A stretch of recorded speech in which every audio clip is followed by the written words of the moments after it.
not referring to an outward attack. I'm not referring to an external attack. I'm not talking about someone coming against your character. That's not it. I'm not talking about something coming against your physical body. That's not it. I know they've been tempting to slander your name, but that ain't even what I'm talking about. I'm speaking of an inward attack. An inward attack where it's you against you. I'm referring to an inward attack against your own stamina. I'm referring to an inward attack that comes against your own joy, against your own strength, against your own peace. In other words, it's your mind, but your mind has come against your own well-being. Can I holler at somebody that's been there or you're there right now? And so here Elijah, he's had his greatest victory. He's experiencing now an inner attack against himself. Watch this. Success against 450 false prophets, and he killed every last one of them. Success when he had a battle even against death, and he raised a little boy from the dead. Success even at the battle at the brook called Cherith. Success even at Zarephath. But the greatest battle that you will have is the battle against you. The greatest battle you will ever experience is when you've got to face you. And so God now must show up, because when it's a formidable battle, if God don't show up, then certainly I will not win. And so God shows up and God intervenes, because the battle is against himself.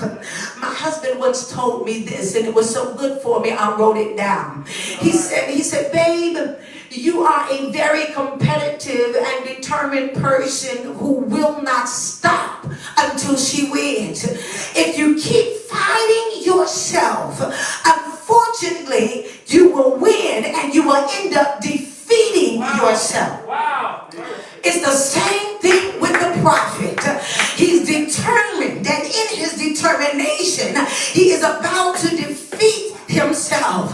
He's defeated others, and he's got awards in heaven to prove it. He's defeated others, and he has witnesses to show for it.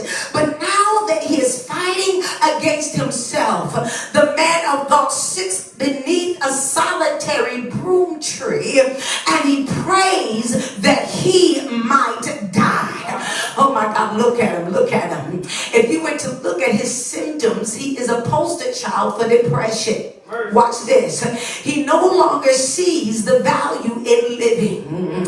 He's having an excessive pity party. And not only that, he's lost his appetite and he's isolated himself. All of these symptoms are to such a degree that they are impacting his everyday living. I pray you hear me talking to your spirit. My brothers and my sisters, no one is negating that you're strong. No one is negating that you're anointed. Ain't nobody said that you ain't saved.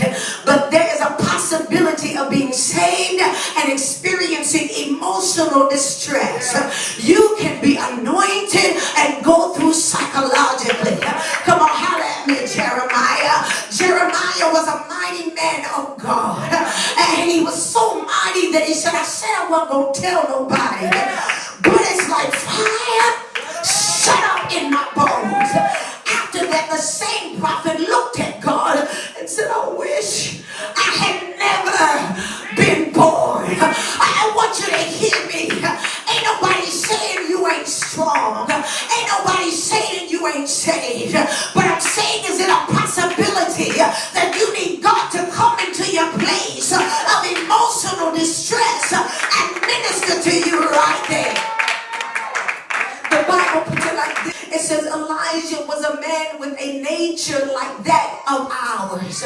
What does that mean? My brothers and my sisters, you are not possessed. No, that's not what that means. You're not possessed. Ain't nothing wrong with you. You're simply struggling psychologically. In other words, there are times that you are going to get discouraged.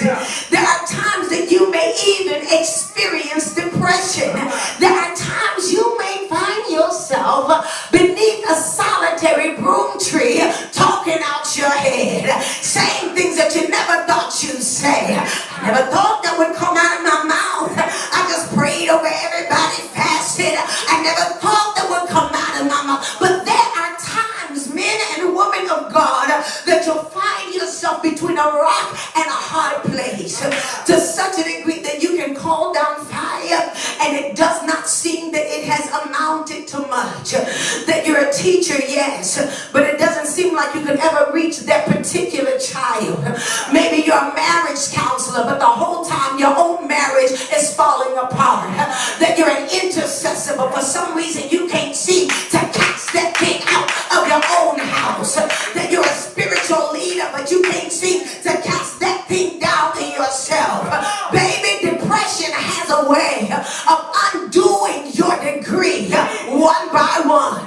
Depression has a way of reducing your stamina bit by bit. And all the while, here you are counseling others that are stressed out and they're recovering. Here you are laying hands on others and they're actually being healed.